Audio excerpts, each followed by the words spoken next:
नमस्कार दोस्तों, स्वागत है आप सभी का हमारे चैनल भक्ति ज्ञान में। दोस्तों, आज मैं आपको रविवार व्रत की कथा सुना रहा हूँ।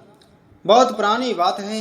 एक गांव में एक वृद्ध महिला रहती थी जो नियमित रूप से हर रविवार के दिन सूर्य उदय से पहले उठकर अपने नित्य कार्यों को पूरा कर अपने आंगन को गोबर से लेपती थी जिससे वह साफ रह सके। तत्पश्चात सूर्य भगवान की पूजा करती थी। साथ ही रविवार को सूरज भगवान की कहानी सुनती थी। इस दिन वह मात्र एक बार भोजन करती थी और उससे पूर्व सूरज भगवान को भोग लगाती थी। सूरज भगवान उस वृद्ध महिला से बहुत प्रसन्न थे। सूरज भगवान के प्रसन्न होने के कारण उस वृद्ध महिला को कोई कष्ट नहीं था। वह हमेशा बहुत खुश रहती थी। इसी दौरान उसकी पास वाली पड़ोसन ने देखा कि वह वृद्ध महिला बहुत सुखी है, मैं इतने कष्ट में हूँ, तो वह उस वृद्ध महिला से जलने लगी। उस वृद्ध महिला के पास कोई गाय न होने के कारण वह गोबर अपने पड़ोसन से लिया करती थी। एक दिन उसकी पड़ोसन ने अपनी गाय को अपने घर के अंदर बांध दिया जिससे उस वृद्ध महिला को पूजा करने के लिए गोबर न मिल सके। अगला रविवार आने पर उस वृद्ध महिला को सूरज भगवान की पूजा करनी थी। आंगन न लीप पाने के कारण उस बुढ़िया ने सूर्य भगवान को भोग नहीं लगाया और उस दिन स्वयं भी भोजन नहीं किया। सूर्यास्त होने पर बुढ़िया भूखी प्यासी सो गई। रात्रि में सूर्य भगवान ने उसे स्वप्न में दर्शन दिए और व्रत न करने तथा उन्हें भोग न लगाने का कारण पूछा। बुढ़िया ने बहुत ही करुण स्वर में पड़ोसन के द्वारा घर के अंदर गाय बांधने और गोबर न मिल पाने की बात कही।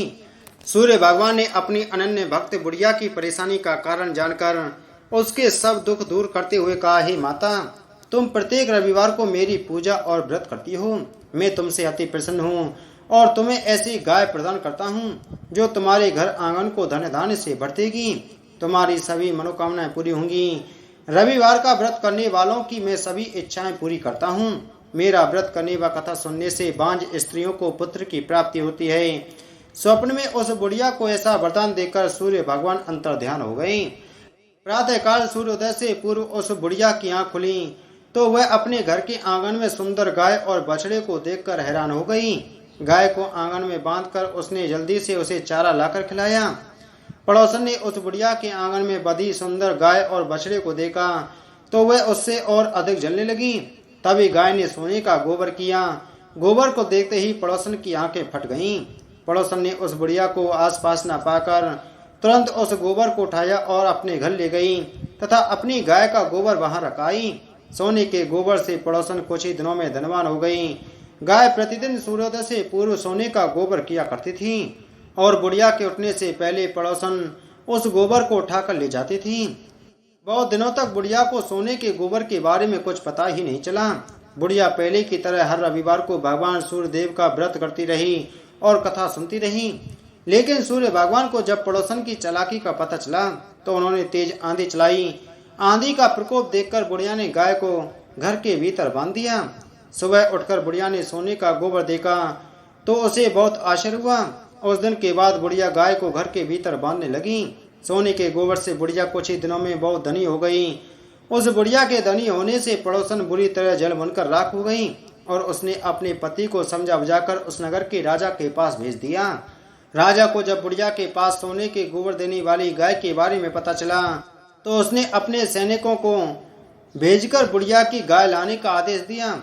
सैनिक उस बुढ़िया के घर पहुंचे। उस समय बुढ़िया सूर्य भगवान को भोग लगाकर स्वयं भोजन ग्रहण करने वाली थी। राजा के सैनिकों ने गाय और बछड़े को खोला और अपने साथ महल की ओर ले चली। बुढ़िया ने सैनिकों से गाय और उसके बछड़े को न ले जाने की प्रार्थना की। बहुत रोई चिल्लाई, लेकिन राजा के सैनिक नहीं माने। गाय व उसके बछड़े के चले जाने से बुढ़िया को बहुत दुख हुआ।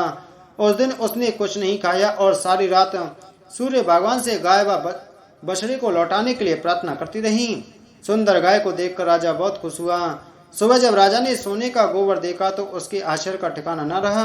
उधर सूर्य भगवान को भूखी प्यासी बुढ़िया को इस तरह प्रार्थना करते देख उस पर बहुत करुणा आई। उसी रात सूर्य भगवान ने राजा को स्वप्न में कहा, राजन, बुढ़िया की गाय व बछड़ा तुरंत लौटा दो, नहीं तो तुम पर विपत्तियों का पहाड़ टूट पड़ेगा, तुम्हारा महल नष्ट हो जाएगा। सूर्य भगवान के स्वप्न से बुरी तरह भयभीत राजा ने प्रातः उठते ही गाय और बछड़ा बुढ़िया को लौटा दिया। राजा ने बहुत सा धन देकर बुढ़िया से अपनी गलती के लिए क्षमा मांगी। राजा ने पड़ोसन और उसके पति को उनकी इस दुष्टता के लिए दंड दिया। फिर राजा ने पूरे राज्य में घोषणा कराई कि सभी स्त्री पुरुष रविवार का व्रत किया करें। रविवार का व्रत करने से सभी लोगों के घर धन धान्य से भर गए, चारों ओर खुशहाली छा गई, सभी लोगों के शारीरिक कष्ट दूर हो गए। राज्य में सभी स्त्री पुरुष सुखी जीवन यापन करने लगे। प्राचीन काल की बात है, एक गांव में एक ब्राह्मण रहता था। वह सूरज भगवान का बहुत बड़ा भक्त था। वह हर रोज सुबह सूर्य उदय से पूर्व उठकर नहाता धोता और सूर्य भगवान की कहानी कहता एवं सुनता था। इन सब में उसे देर हो जाती थी और वह ज्यादा काम नहीं कर पाता था, जिसके कारण उसे उसकी पत्नी बहुत डांटती थी एवं समाज वाले भी उसे निकम्मा कहते थे। एक दिन इन सब चीजों से परेशान होकर वह ब्राह्मण बाजार से पूजन की सामग्री लेकर जंगल में चला गया। वहाँ एक सूखी नदी के किनारे एक सूखा पीपल का पेड़ था, जहाँ बैठकर वह ब्राह्मण सूर्य भगवान की कहानी पढ़ने लगा एवं उनकी पूजा करने लगा। पूजा खत्म होने के बाद वह नदी से जल लेकर सूर्य भगवान को समर्पित करने लगा। जैसे ही उसके द्वारा चढ़ाया गया जल नदी और पीपल के पेड़ पर गिरा, वैसे ही नदी साफ पानी से भर गई और पीपल का पेड़ भी हरा भरा हो गया। तभी सूर्य भगवान उस नदी के जल से प्रकट होकर कहने लगे, हे ब्राह्मण, मांग क्या मांगता है। ब्राह्मण ने यह सुनकर सोचा कि यह आवाज किसी भूत प्रेत की तो नहीं है। तब वह घर जाकर यह सारी बात अपनी पत्नी को बताने लगा। तब उसकी पत्नी समझ गई कि सूर्य भगवान ने उन्हें दर्शन दे दिया है। ब्राह्मण की पत्नी उसे समझाने लगी और कहने लगी कि सूर्य भगवान आपसे प्रसन्न होकर आपको वरदान देना चाहते हैं। तब ब्राह्मण अपनी पत्नी से कहने लगा, वरदान में क्या मांगूं, बताओ। उसकी पत्नी ने कहा, कम शब्दों में जितना हो सके मांग लो। और ब्राह्मण को सूर्य भगवान से यह मांगने को कह दिया कि अपने महल के अंदर सोने के पालने में पर पोते को दासियों द्वारा खिलाते अपनी आंखों से देख पाऊं। अगले दिन वह जब जंगल में गया और सूर्य भगवान की पूजा और आराधना करने लगा, तभी भगवान सूर्य फिर से प्रकट होकर ब्राह्मण से वरदान मांगने को कहने लगे। तब ब्राह्मण अपनी पत्नी के द्वारा बताए गए शब्दों को सूर्य भगवान से कहने लगा।